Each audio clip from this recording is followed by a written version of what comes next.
Live from downtown Bakersfield, 23 ABC News starts now. The number of confirmed coronavirus cases in Kern County tops 200. We have the very latest information from Public Health about the cases and where the patients are located.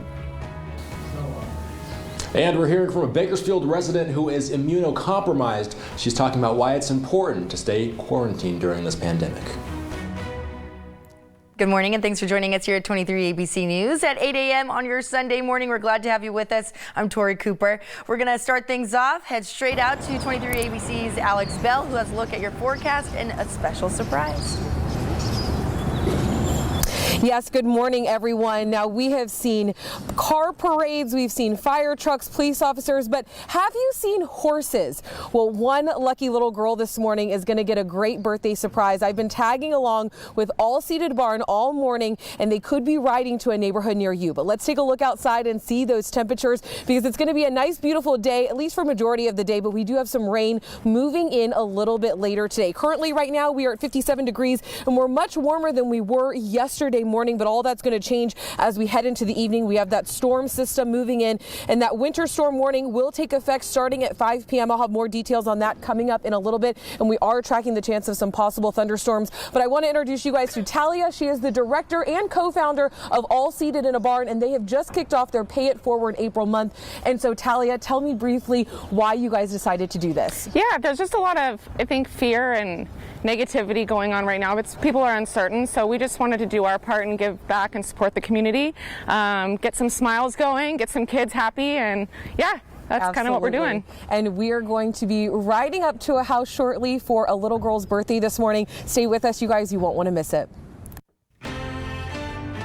All right, we'll check back in with you later, Alex. Looking forward to that. Topping our news this morning, public health officials are reporting new coronavirus cases in Kern County. Here's a look at the latest breakdown of the local cases. Public health announced yesterday that 11 new residents have tested positive for COVID-19, bringing the total number of positive cases to 210.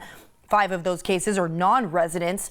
2 people have died due to the virus. But on the upside, 2,600 people have tested negative for the COVID-19 virus as of this morning. And here is a breakdown of the cases by region in Kern County. According to Public Health, there are 92 positive cases in West Bakersfield. That's the largest amount of all the regions so far.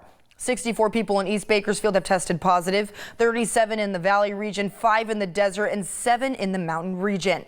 But we'll bring you the very latest information on our website, turnto23.com. We are expecting another update from health officials later today around 10 a.m. when our show will be over. So make sure that you do keep an eye on all of your push alerts. We will be sending that out. All right, well, as more studies are being conducted by health officials, we are learning more about the COVID-19 virus and how it spreads. The CDC has now released new guidelines for the public, and 23 ABC's Leslie Gooden has more on those recommendations. Cal Heber is a local internal medicine physician at Centric Health and is currently treating patients who are experiencing COVID-19 symptoms and ones who have tested positive for the virus. And he says the CDC's recommendation to wear cloth face mask is a needed act to help stop the spread of this virus. Have access to a regular ordinary surgical mask, that would be more than sufficient. But in the interest of conserving resources, using these cloth or reusable masks is also perfectly fine, as long as, like I said, the appropriate handling precautions. Heber adds that it is important when using masks, you're properly cleaning and maintaining them to prevent accidental contamination.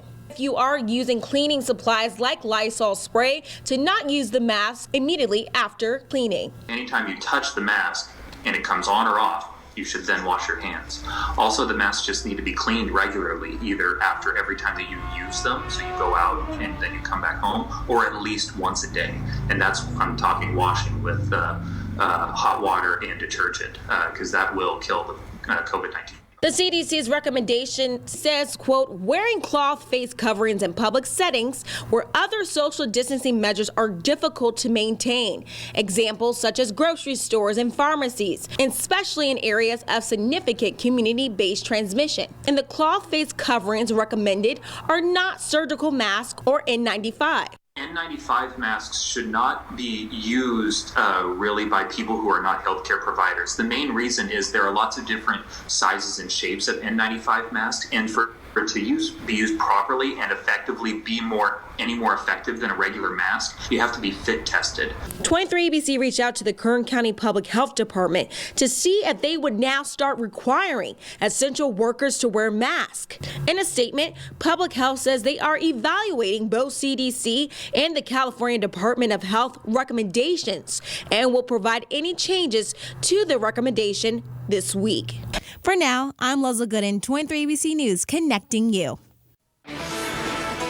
Thank you, Leslie. Well, as the coronavirus continues to spread, one local resident spoke with 23 ABC about the importance of staying home. 23 ABC's Austin Westfall joins us with the story of a girl who has a compromised immune system and wants to give a message to the public. Austin? Tori, Chloe Dollar is a 17-year-old Bakersfield resident. She's a high school student, and she says that she's incredibly frustrated with the amount of people she's seeing out and about as this coronavirus pandemic happens. Let's take a look at some footage of her and her family from a story we shot earlier last year. Chloe's condition means she's among those most at risk for developing life-threatening complications if she contracted coronavirus. She describes her frustrations over people in the community, quote, not taking the virus seriously.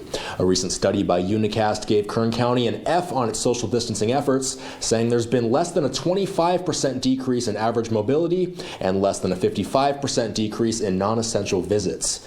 Chloe telling me her sister works at a major retail store and has been seeing lots of non-essential visitors.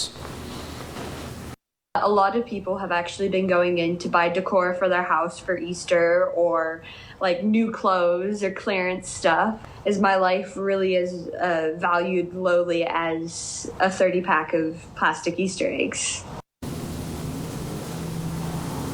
Now, after every workday, Chloe's sister has to wash her clothes and shower before seeing Chloe. We've heard it all at this point. 6 feet distance is the new norm. Don't get more than 6 feet closer to people because we want everybody to stay safe. We do not want this COVID-19 outbreak to continue spreading.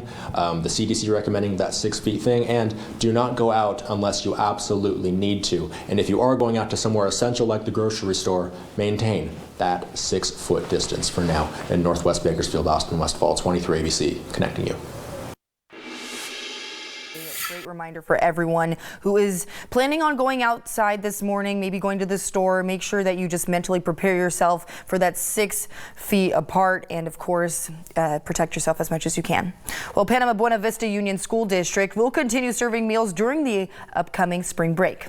Breakfast and lunch will be provided tomorrow through Thursday. On Thursday, a second breakfast and lunch will be provided, as no meals will be passed out from the 10th to the 13th of April. After that, meals will be distributed Monday through Thursday, with 2 extra meals provided on Thursday to account for Fridays. For more information on the meal service locations, you know right where to go. Your favorite website, turn to 23.com. Right. And we also have a programming alert to pass along for you tonight. 23 ABC will be airing Coronavirus, the rundown from our Scripps national team. The 30-minute show will air every Saturday and Sunday right here on 23 ABC moving forward. It starts at 6:30 p.m., which means that the second half hour of 23 ABC News at 6 will be preempted. Be sure to catch Coronavirus, the rundown tonight at 6:30 p.m. right here on 23 ABC.